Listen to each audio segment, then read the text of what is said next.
భద్రాద్రి కొత్తగూడెం జిల్లా చర్ల మండలం తేగడ పంచాయతీ పరిధిలోని రాజీవ్నగర్ గ్రామంలో రాత్రివేళ సమయంలో 3 షాపులో దొంగలు చోరీకి పాల్పడ్డారు. తోటమల్ల ఇస్మాయిల్, కొప్పుల మల్లయ్య, కోడిరెక్కల నరసింగరావు షాపులలో దొంగలు భారీ నష్టానికి తావుతీశారు. రాత్రిపూట తమ షాపులు వ్యాపారాన్ని ముగించుకొని తిరిగి ఇంటికి వెళ్లారు. మరుసటి ఉదయం తిరిగి షాపులు ఓపెన్ చేసే సమయంలో తాళాలు పగలగొట్టి ఉండడం, డబ్బులు పెట్టే గల్లలు చెల్లాచెదురై ఉండటం చూసి షాపు యజమానులు బయటకొచ్చి లబోదిబోమన్నారు. వరుసగా అదే గ్రామంలో 3 షాపులలో దుండగులు చోరీకి పాల్పడడంతో షాపు యజమానులు తీవ్ర నష్టం వాటిల్లిందని, అందిన కాడికి దోచుకున్నారని, సీసీ కెమెరాలు ధ్వంసం చేశారని, రోజువారీ చిన్న షాపులలో ఇలాంటి దుర్మార్గానికి పాల్పడిన వారిని పోలీసు వారు శిక్షించాలని, మాకు న్యాయం చేయాలని షాపు యజమానులు కోరుకున్నారు. ఘటనా స్థలం నుండి మన గొంతుక న్యూస్ రిపోర్టర్ చర్ల. మరిన్ని వార్తల కోసం సబ్స్క్రైబ్ చేయండి.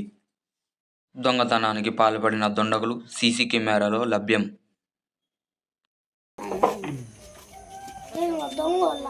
దీంట్లో తాళం ఎట్టొచ్చింది వాళ్ళకి తీసుకున్నారు వాళ్ళు అని ఎవడో కనిపెట్టిండు.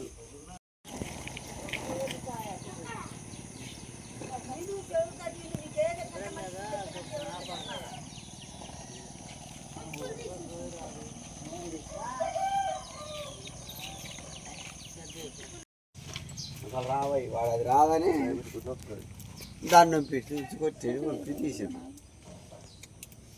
ఊరు తినాలి ఏం చెప్తారు. చుట్టి సంవత్సరాల్లో ఏ దొంగతనం లేదు.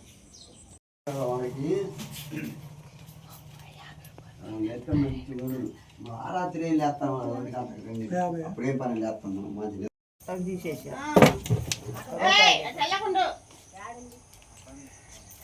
తీసేసారు. కలుపు వేసా ఉంటామే, కలుపు అయిన వేస్తారు. నీ అయినా గట్టి వేసుకుంటారు. దాకంటే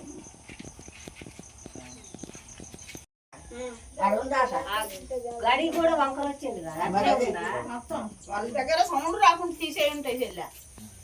లేకపోతే అంతగానో మెలకు వచ్చినప్పుడు మెలకు రాకుండా నాకు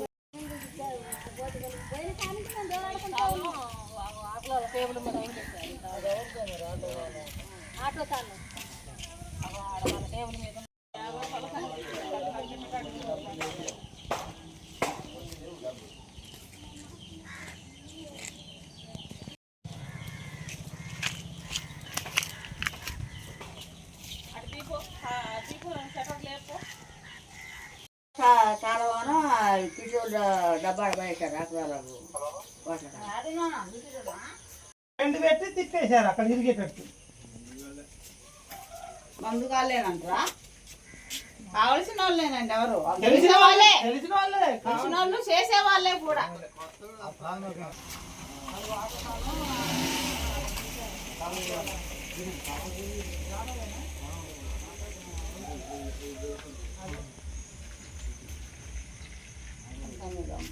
ఎంత పని చేశారు